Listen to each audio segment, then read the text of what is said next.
G'day so-and-sos and welcome to my sewing room. My name's Kathy and today I wanted to answer a question that I've been asked a little bit online and from some of you guys through my email. And that question is, can I make a living sewing? The short answer is yeah, of course you can. But the long answer is a little bit more complicated. So let's just talk about a few of those things. So you've got to define what make a living means to you.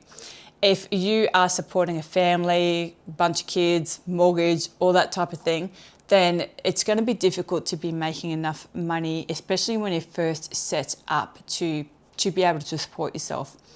As a hobby business, if you are in a position where you can supplement a income that you already have coming into your household, then yeah, fantastic. Give it a crack. It's definitely worthwhile trying to do. And there's different ways of doing that. So if you do alterations or curtain making, then that's something that you can do from home in the time that you have available to you during the day.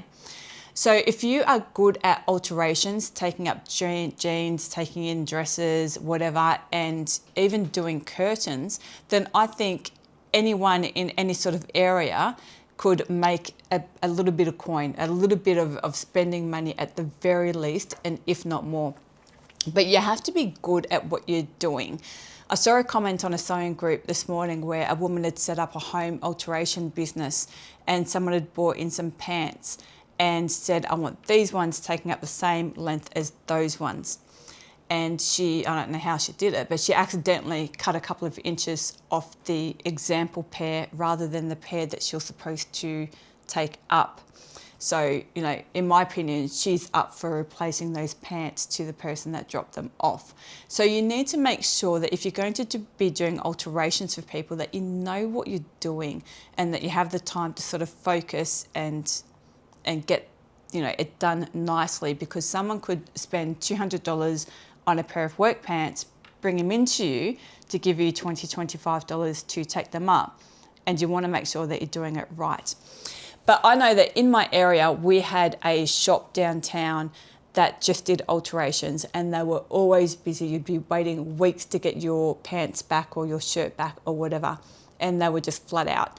I don't know what happened, but they ended up closing down. I think it was more of a personal issue. So in my area, I think if someone started up a home alteration business, they would have plenty of business. Now, the issues with that are, like I said, like if you mess up someone's clothes, then you need to be prepared to replace that.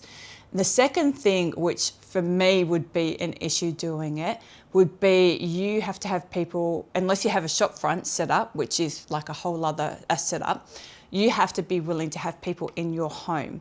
And you have to have a space for them to go and get dressed and undressed that's comfortable and private and everything else. And you have to be willing and able to touch people and all that type of thing, which for some people, some of us, you're just not, you're not comfortable doing. Having people coming to your home, having strangers come to your home, you need to really have that as a consideration as well and make sure that you are safe at all times. Okay, so the second thing would be curtain making, which again, in my area, there's a woman that is now like international. She makes blinds and curtains and stuff for hotels and motels around the world.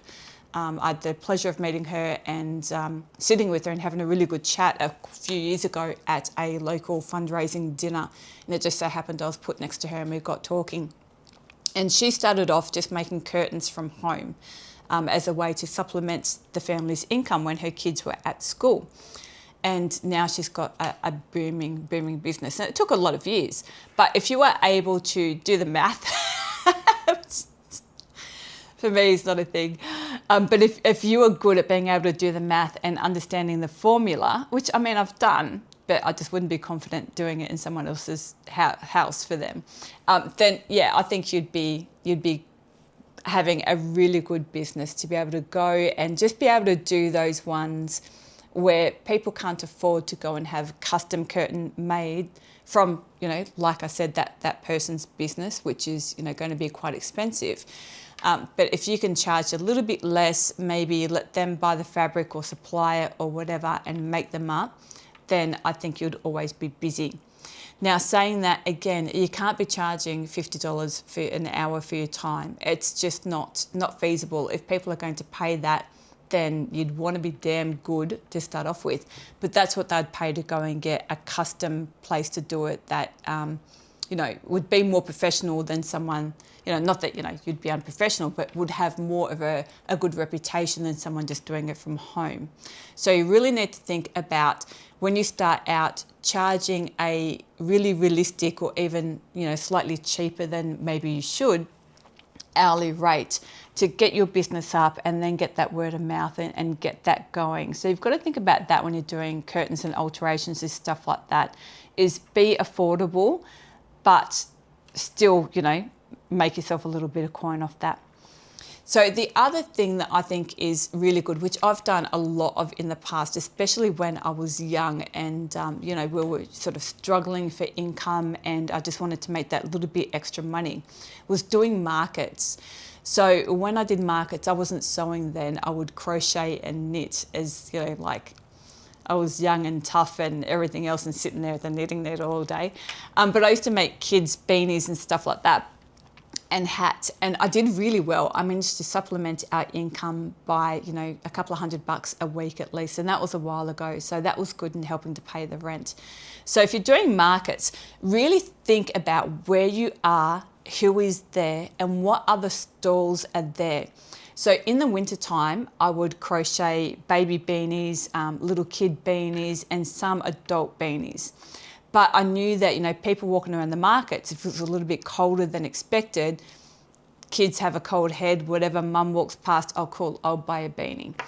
And I would go around to my local shops and just buy the wool and acrylic wool stuff that was on sale and just, sit there all day and, I'd be at work, crocheting away as well in my spare time.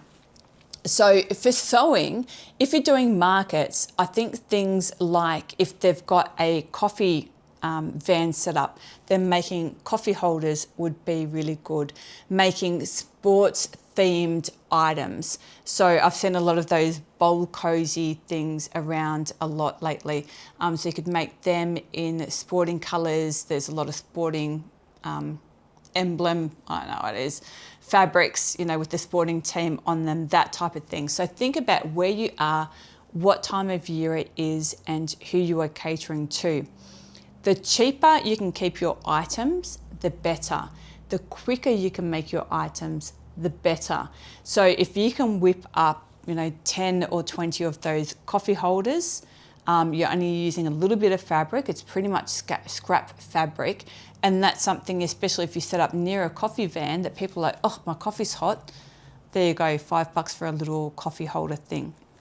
Another thing that I have seen myself go really well in my area at markets is dog bow ties and dog bandanas, because a lot of these areas, people can take their dogs into the market. They see it, they're like, oh my God, that's so cute. I'm going to buy that. And I know that I've bought stuff like that and collars and leads and stuff like that as well. So have a think about where you are, what your market is, and how quickly you can make something and how much it's going to cost you. So as for bags, now I have sold my bags before. I had a really good Facebook page up and going, and as soon as I put up a bag, it would be gone like that day, within a couple of hours, sometimes within minutes. I was just selling them like that. And then I had deactivated my personal page just to have a little break for a little while, and that deleted my bag page unbeknownst to me, and I just haven't got around to setting it all back up again. So I haven't sold my bags for a little while. But when I wasn't thinking about how much I could charge per hour. I'm not like, well, that bag took me 10 hours, so I'm going to charge, $50 an hour for my time and blah, blah, blah. It just doesn't work like that. If you end up doing that, then you're charging, $500 for a bag that you've made at home. And while, making stuff at home, like you and I, we're good. We make good stuff. But are people going to pay $500 for a home made bag, or are they going to go to David Jones or Myer or something like that and buy a brand name bag? So don't price yourself out of the market. Have a think about how much you're spending on your materials, your interfacing, all that time, all that sort of thing, and then just charge a little bit on top of that for your time. Once you start to get a name for yourself, and then you start to get people willing to wait months and months and months for your bags, then you can start upping your prices a little bit. At one stage, I had a 6-month wait for people to even, come to me and say, this is what I want. But for me, that also got a little bit stressful as well. So yeah, when my bag page crashed, so I sort of went, I didn't start it up again and sort of got interested in doing YouTube. So that was another question I had. Can you make a living doing YouTube? Well, for me, no. I'm doing it for fun. I am monetized now, which thank you guys so much for subscribing, liking, all that type of thing, which has really helped me get to that stage. And if you haven't done it already and you're watching this, then hit that button. But for YouTube, unless you're, Mr. Beast or someone like that, and you're getting millions of views, then it's a little bit of fun. It's fun to do. It's a little bit of money. It's cool to say I'm monetized on YouTube, because you feel like you sort of succeeded a little bit. But it takes a long time to get up enough views, enough content, enough subscribers to really be bringing in even a little bit of money. So, don't quit your day job is what I'm saying. If you want to sew and sell stuff, then it is a really fun hobby business, and you have to look at it like that. You can't go quitting a job and going, well, I'm going to go and make a living doing this. You do it in your spare time. You do it for fun. You enjoy it. If it gets to the stage where you're not enjoying it anymore, then maybe reevaluate. But yeah, for sure you can make a bit of money, build yourself up. Like any sort of business, you've got to build yourself up, build up your reputation, and then look at ways to get faster, quicker, make more profit, have less loss, all that type of thing. But it takes time.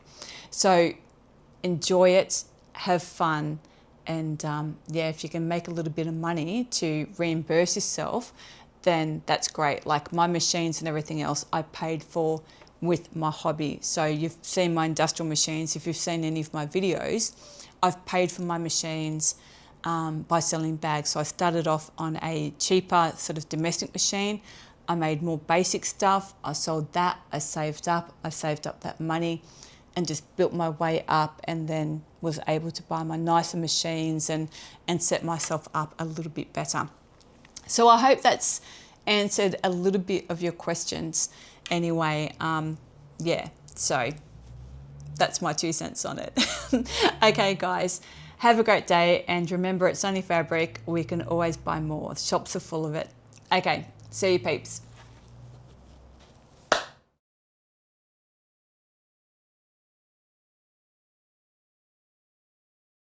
Bugger.